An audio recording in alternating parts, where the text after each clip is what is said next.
Senhor Jesus.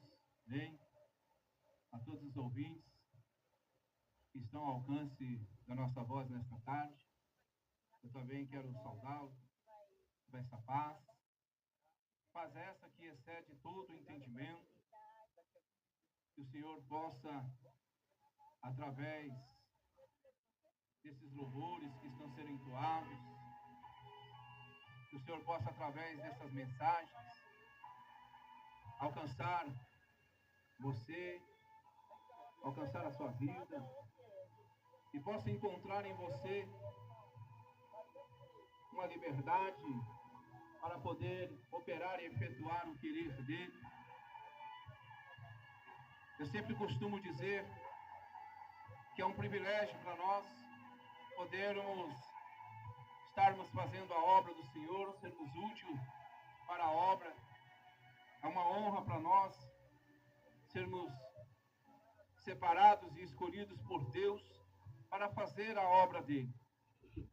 Sabendo nós que o Senhor nos diz que ele, olhando dos altos céus, ele não viu um justo sequer. Ele não viu um sequer perfeito. E aí a Bíblia vai dizer que por intermédio de Jesus, ele projetou o seu plano resgatador, o seu plano salvífico. E através de Jesus, hoje nós temos essa oportunidade de estarmos aqui, para podermos anunciarmos, para podermos divulgarmos, propagarmos esse evangelho esse que tem todo o poder, evangelho esse que transforma, que liberta, evangelho esse que cura. O mesmo Deus que operou lá no passado, quando o nosso evangelista Wilson estava aqui dizendo que Deus foi lá no Egito, levantou um homem, e por intermédio da vida deste homem, ele foi lá no Egito resgatar um povo que estava escravizado, um povo que estava sendo oprimido, vivendo na opressão. E a mensagem que Deus mandou aquele homem, Moisés, entregar para o faraó era: liberta o meu povo. O faraó não queria soltar, o faraó não queria libertar o povo. E Deus agora começa a realizar sinais para mostrar que ele tinha e tem todo o poder para operar e efetuar. Mas mesmo Deus tendo todo o poder para operar e efetuar, ele não faz nada por força e por violência. Ele antes, ele pergunta, ele antes se apresenta, porque o Deus que nós servimos, ele não força ninguém a servi-lo, porque se fosse por força, não seria uma coisa voluntária. Quantas das vezes o Senhor chegou para as pessoas que estavam na necessidade e disse: o que queres que eu te faça? Ele respeita a minha vontade e a tua vontade. Mas por amor a mim, por amor a você, ele se manifesta de várias maneiras, de várias formas, para chamar a minha atenção e chamar a tua atenção e declarar o quanto ele nos ama.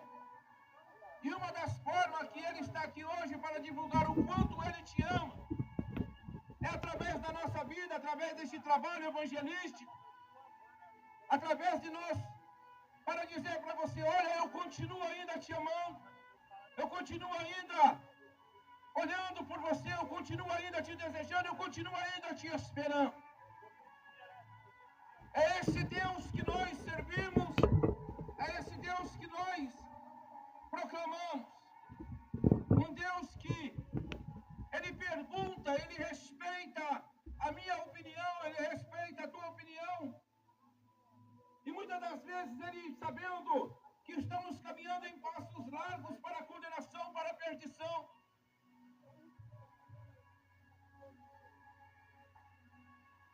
ele não interfere de uma forma forçada, mas de uma maneira amorosa,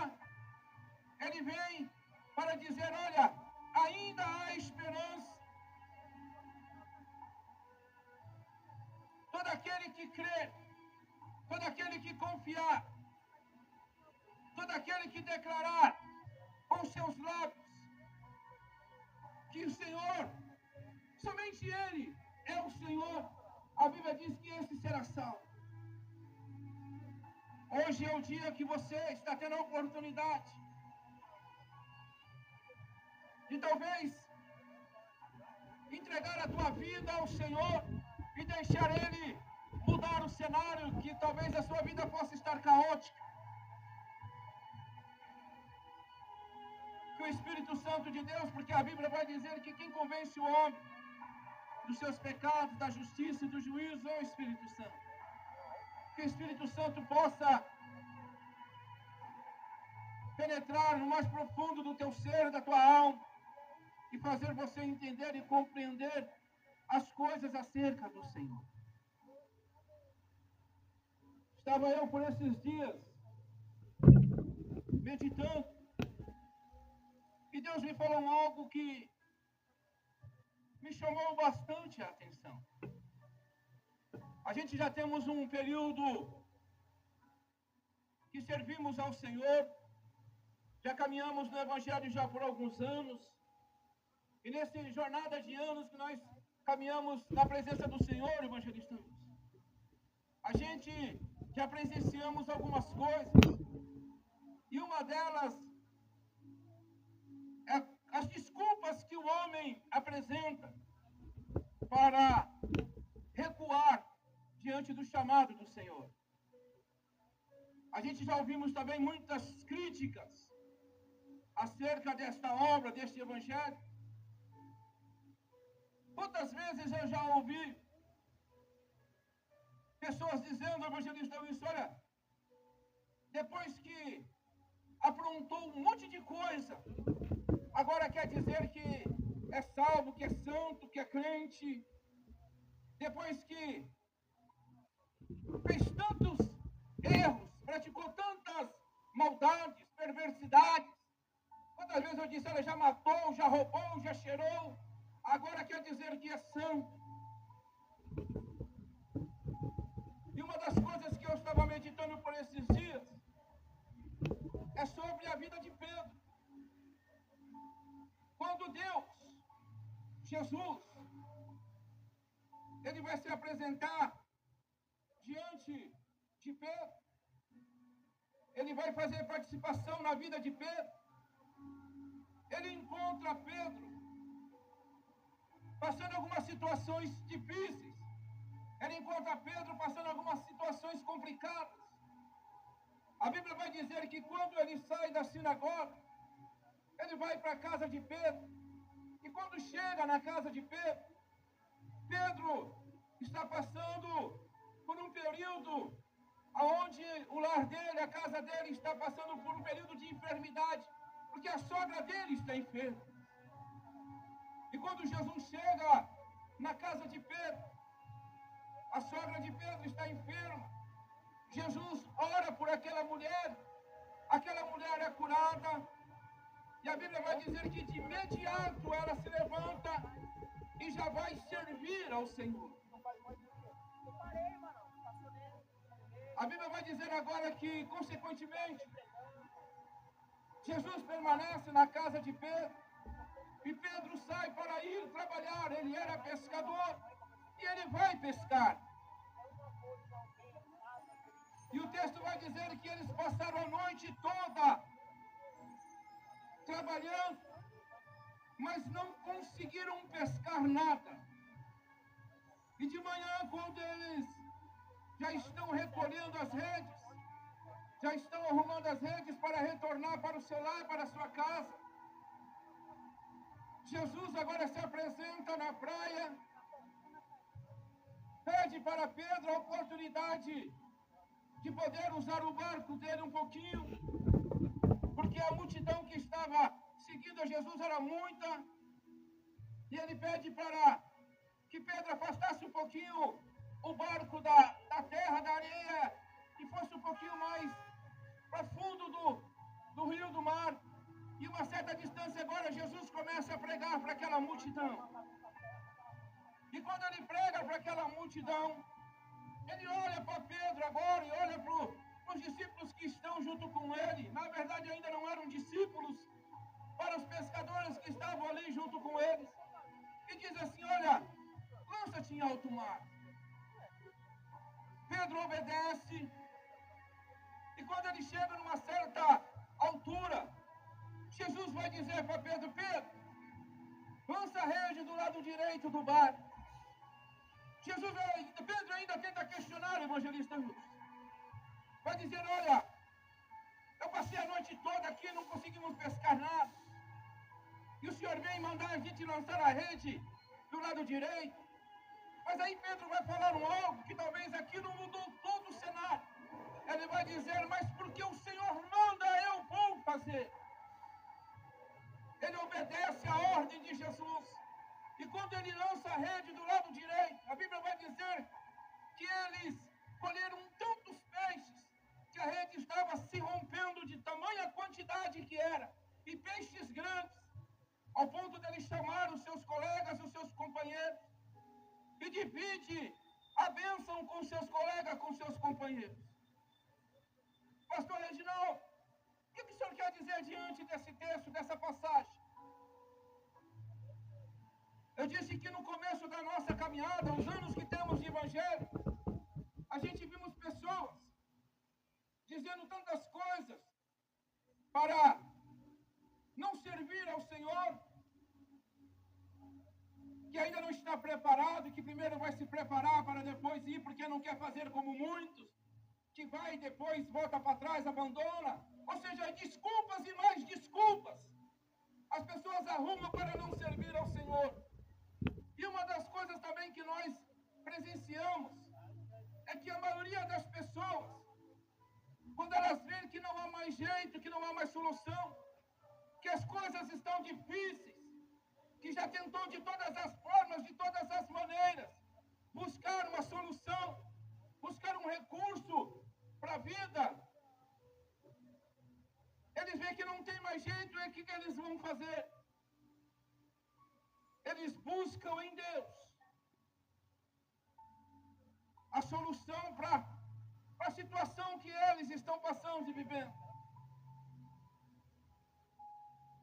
Talvez possa ser até como aquele homem que estava ao lado de Jesus na cruz, o ladrão, no último momento, mas conseguiu encontrar em Jesus a salvação para a alma. Só que no cenário de Pedro, Jesus ele fez diferente.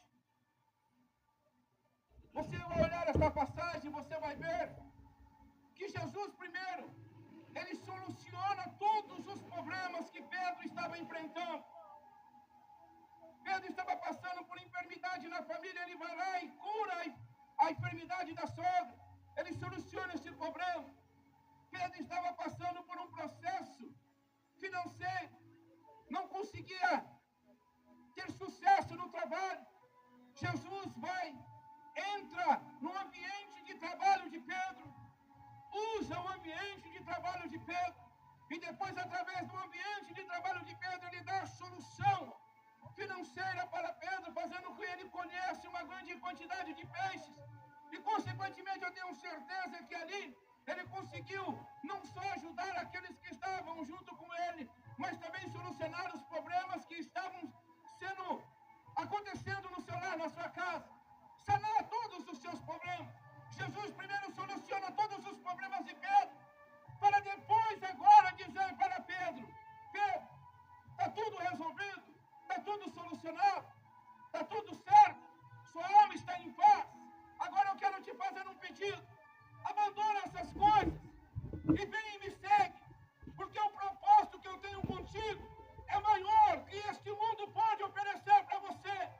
A obra que eu tenho contigo é maior do que este mundo tem para te presentear. Eu quero te fazer, Pedro, de um homem que vai ganhar almas para o meu reino. Eu quero te fazer pescador de almas. Entendam o que Deus está dizendo aqui hoje. Ele te aceita da maneira que você está. Vinde a mim como estáis cansados e oprimidos, sobrecarregados, que eu te aliviarei. Se você já tentou buscar todos recursos e não conseguiu solução para a tua situação, Jesus, Ele continua sendo o mesmo que opera e efetua todas as coisas. Mas Ele também te convida a você que possa estar gozando de uma vida tranquila, que possa estar vivendo, humanamente falando, uma vida abençoada. Talvez as suas contas bancárias estão boas, suas contas estão todas pagas, você não tem problemas humanamente falando. Mas a mensagem de Deus para mim e para você hoje é: aquele que espera em Deus somente neste mundo é o mais miserável de todos os homens. Porque a Bíblia vai dizer que para o homem cabe-se morrer somente uma vez. Depois disso, segue-se o juízo. Eu me lembro que eu estava em um velório e foi me dada a oportunidade de ministrar uma palavra. E a mensagem que Deus me deu naquele dia foi de um homem rico, que tinha posses. Um homem que era um fazendeiro. E Jesus começa a contar essa parábola, dizendo que aquele homem, ele fez as suas plantações, e quando ele foi fazer a colheita foi tão produtiva, foi tão próspera, foi tão abençoadora, que ele teve que quebrar o celeiro que ele tinha para fazer um celeiro maior, porque a quantidade de bênçãos que ele adquiriu naquele período foi tão grande que o celeiro que ele tinha não suportar as colheitas que ele iria fazer. Ele teve que aumentar o celeiro. E aí ele vai dizer, aquele homem vai dizer: alma, alegra-te e deleita-te, porque temos muito que nos regozijar. E Jesus, contando esta parábola, diz que Deus bradou dos altos céus e disse: louco, ainda hoje te pedirão a tua alma. Para quem é que tu tens preparado e para quem será?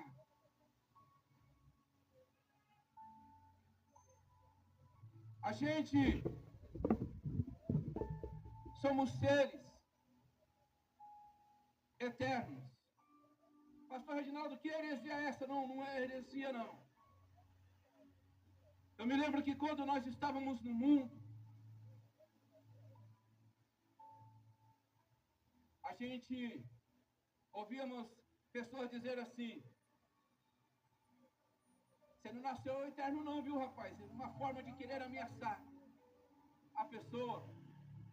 Só que aí depois, quando Deus me chamou, eu vim entender que todo ser humano, ele é eterno.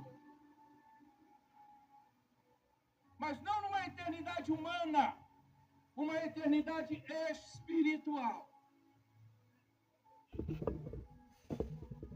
Porque a Bíblia vai nos declarar isso. Que há o caminho da salvação e o caminho da condenação. Lázaro,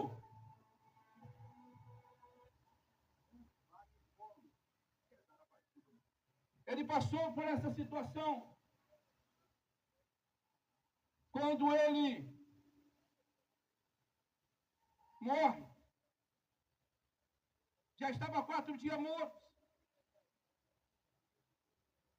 E Jesus agora vai ressuscitar Lázaro. A vida após a morte. Mas que tipo de vida é essa? Pode ser a condenação eterna ou a salvação eterna. E para alcançarmos a salvação eterna, precisamos em vida reconhecermos que só Jesus é o caminho, a verdade e a vida, e que fora dele não há outro que possa salvar. Em vida, enquanto há fôlego de vida, há esperança. Depois que morre, segue-se o juízo. É a Bíblia. E que o Espírito Santo de Deus possa fazer você compreender e entender melhor acerca disso.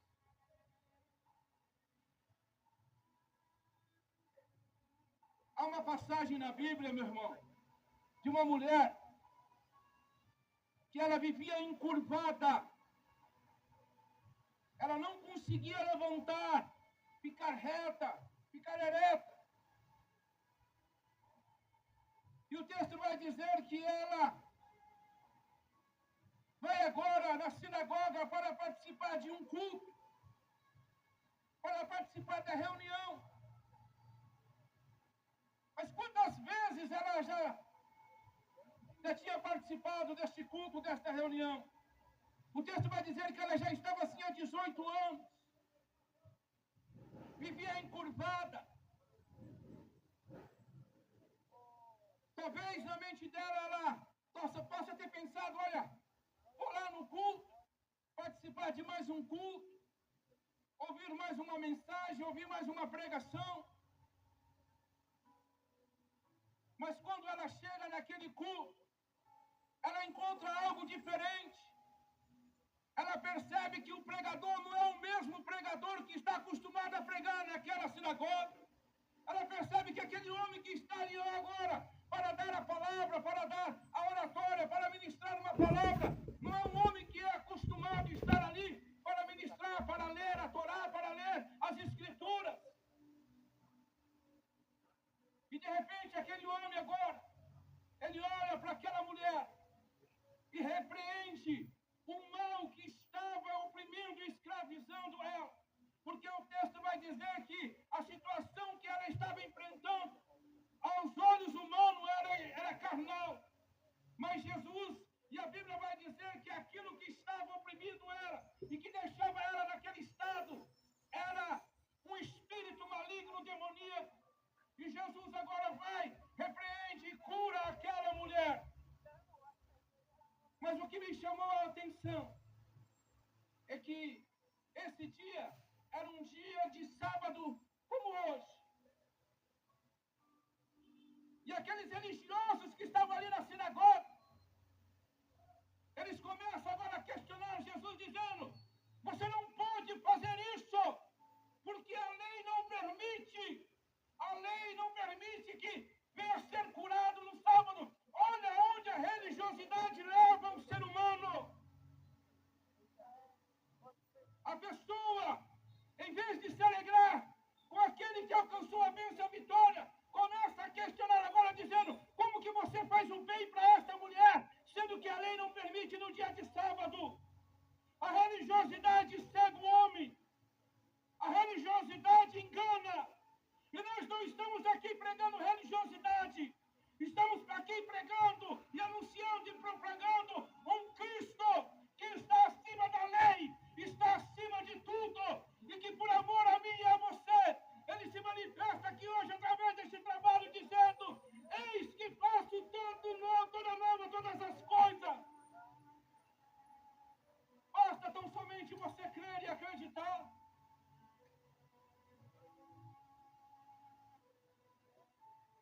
Não pregamos religiosidade. Não pregamos placa denominacional, placas de igreja. Pregamos um Cristo que muda e transforma a vida, que continua sendo o mesmo. Pregamos um Jesus, anunciamos e propagamos um Jesus que opera a mesma coisa que operou lá no passado, quando tirou o povo do Egito, quando curou esta mulher, quando ressuscitou Lázaro. Ele continua sendo o mesmo. A Bíblia vai dizer que ele é o mesmo ontem, hoje e continuará sendo eternamente. Não deixe nada impedir e atrapalhar de você se achegar até o Senhor ou do Senhor se achegar até você. Eu torno a repetir o que está lá em Mateus capítulo 11, quando Jesus disse: vinde a mim, todos que estáis cansados, sobrecarregados, oprimidos, que eu vos aliviarei. E aí Jesus vai dizer: tomai sobre vós o meu jugo. Tomai sobre vós o meu jugo. Eu vou repetir Jesus dizendo: tomai sobre vós o meu jugo. Eu tenho certeza que as pessoas mais experientes, pessoas mais antigas aqui, principalmente que viveram no norte ou no interior, sabe que o jugo é uma péssima ferramenta que coloca, em especial até mesmo em bois, para que eles andam juntos para puxar uma carroça ou uma carruagem. Quando Jesus diz, toma sobre mim o meu jugo, Ele está dizendo, olha, eu quero conduzir a tua vida e quero que você ande lado a lado comigo. E eu quero andar lado a lado com você. É isso que Jesus está dizendo. Para quem é mais antigo aqui conhece, sabe que o jugo é colocado no boi. E o boi mais forte é colocado um pouquinho mais na frente e os outros vai vindo atrás alinhado e vai seguindo aquele mais forte. E aquele mais forte vai conduzindo. Quando é para a direita, ele vira e os que estão atrás, preso num jugo, segue aquele que está na frente, que é o mais forte. Quando vira para a esquerda, Jesus está dizendo, olha, eu sou aquele que te guia, eu sou aquele que te direciona. E se você tomar o meu jugo, eu vou conduzir a tua vida, eu vou conduzir os teus passos, eu vou direcionar aonde você deve andar, aonde você não deve andar, eu vou cuidar de você. Eu vou zelar por você. É isso que Jesus está dizendo quando ele diz, tomai sobre vós o meu jugo. E depois ele vai dar continuidade dizendo, e aprendei de mim, que sou manso e humilde de coração. Hoje é o dia, e a hora é essa, que os verdadeiros adoradores adorarão o Pai em espírito e em verdade. A Bíblia vai dizer, se hoje ouvires a voz do Senhor teu Deus, não endureçais o vosso coração. Amém? Que Deus em Cristo Jesus possa continuar te abençoando. Que você possa ter a oportunidade de ter um real encontro com este Deus, com este Cristo. Eu agradeço a minha oportunidade em nome de Jesus.